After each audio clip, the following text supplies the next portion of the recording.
Hi, everyone. I'm David Aragona. Welcome to the second episode of Horses to Watch.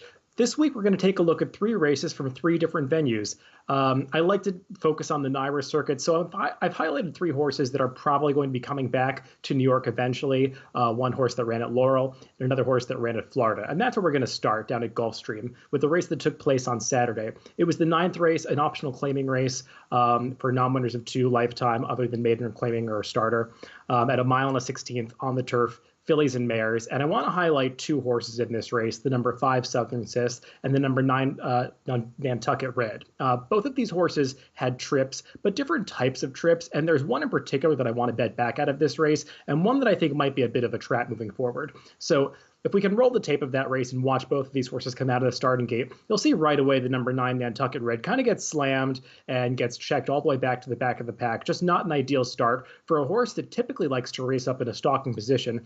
And as they pass the wire for the first time, while the number 5 Southern Sis broke well and winds up on the early lead, the number 9 Nantucket Red is going to get very rank under Luca Panici and just kind of rush up outside of horses. They're obviously really slowing down the pace heading into this clubhouse turn. I think the opening quarter went in over 25 seconds, and Nantucket Red is just refusing to settle.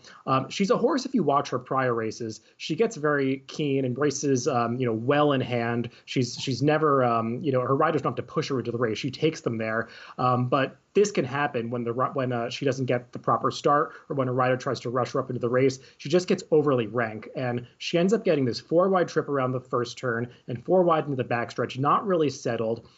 Meanwhile, you'll see the number 5 horse Southern Sis, who was on the lead, a great spot for this race because this is a race that seemed to favor horses that were up close to the pace. You see the fractions are very slow. For whatever reason, her rider Miguel Vasquez decided to take her off the pace on the backstretch and put her right in behind a long shot, the number 12 horse who's leading the race. And you see when she gets in behind those horses, she kind of comes off the bridle. He's got to ride her a little bit to keep her interest, whereas before she was traveling very beautifully with nobody in front of her. Meanwhile, the number 9 horse Nantucket Red just continues to get the wrong trip. She's 3 wide around the far turn. She's already coming under a ride. She's actually going to finish up decently to kind of split the field, but she just did not get the right trip for her and is not going to be a factor in the stretch. The number 5 horse Southern Sis right here gets a little bit checked, has to alter course. The chart callers noted this trouble in the running line. It'll show up in her PPs next time. I thought it maybe cost her, maybe a half a length, nothing serious. She finishes very well in this race. She obviously had run left. I think what was more detrimental to Southern Sis was the fact that she was strangled off the pace on the backstretch, whereas she had such good position up towards the front. But all things considered, Southern Sis did get a pretty good trip in this race. Perhaps she would have won if those things didn't go awry, but I think her form is pretty much exposed at this point, and she might take money next time off of that trouble line. Whereas Nantucket Red, she's a horse that, she got a 4-wide trip, but that's not trouble that people are really going to latch onto. If you know this horse, this was just the wrong trip for her. In her prior 2 starts, I think John Velasquez rose her one time, and he was able to get her, still wide, but have cover behind another horse. And I think that's really important for Nantucket Red because she's a grinding type of filly who needs to be forwardly placed throughout and kind of get the jump on the horses who have closing late speed. So I think Nantucket Red for Bill Motton is an interesting horse to take a look at moving forward at this level. Moving on to Laurel, we're going to take a look at the Barbara Fritchie Stakes, which was the 9th race on Saturday.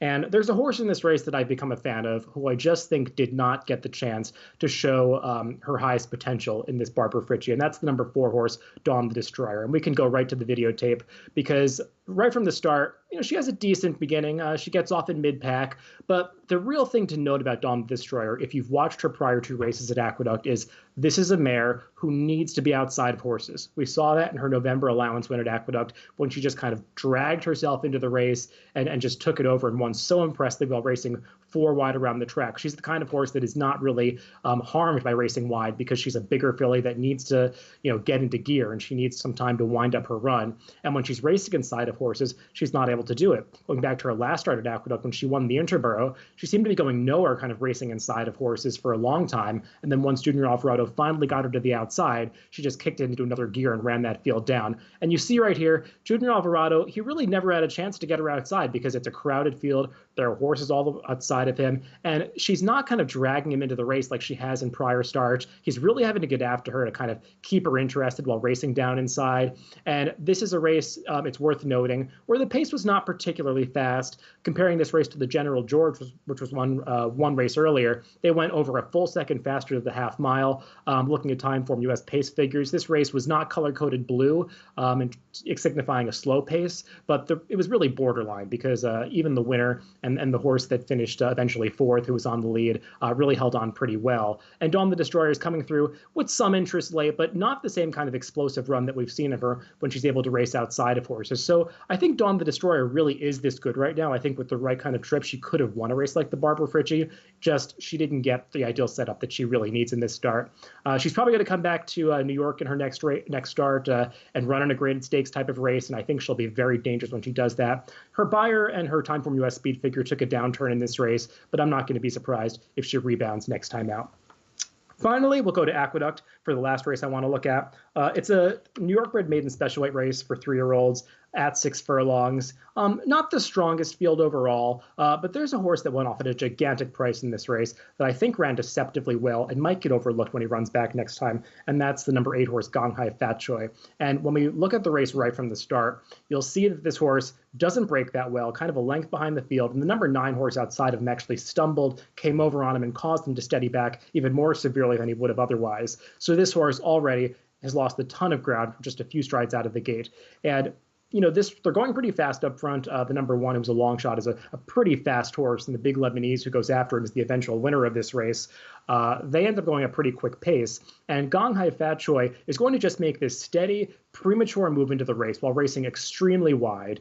The rider that's on him, Talbert Howell, is not a rider that rides a lot of races. He's not really a guy that wins a ton, and he just kind of sends this horse up to make this ill-advised move, racing extremely wide, losing all this ground. This is the fastest part of the race, and he's actually moving into it. They come to the top of the stretch, and he actually gets almost within a length of the leader, the big Lebanese. And at this point, I mean, horses just can't win from here. He's lost, probably 40 or 50 feet more than the rest of the field, than the horses who raced on the inside. And it's worth noting, this is a race that was dominated by horses that rode the rail. Even the number 4, who was a first-time starter, and the number 6, Top of the Mint, who come through for second and third, they rode the rail for the majority of their trips. So Gong Hai Fat Choi was really against just the flow of this race. All things considered, for a horse that went off at 73-1, he holds on pretty well to be fourth in this race. I know it wasn't the fastest race or the strongest field overall, but this is the kind of horse that might drop into maiden claiming ranks next time. Maybe he'll get a rider switch to a more experienced rider. And if those things happen, he's still going to be a big price because these are low-profile connections who don't really get bet. Both of his trips have been deceptively better than they seem, and he's a horse that could, win at this time of the winter when the fields are a little bit hungry, and, just knowing that he's likely to take another step forward if he breaks cleanly in his next start. He's a horse that we could get, a bit of a price on when he runs back, and I think he's going to run a lot better than it seems, assuming that he breaks well next time out. So that's 3 horses from Gulfstream, Laurel, and Aqueduct this week. I hope we can make some money with them in the future. See you next week.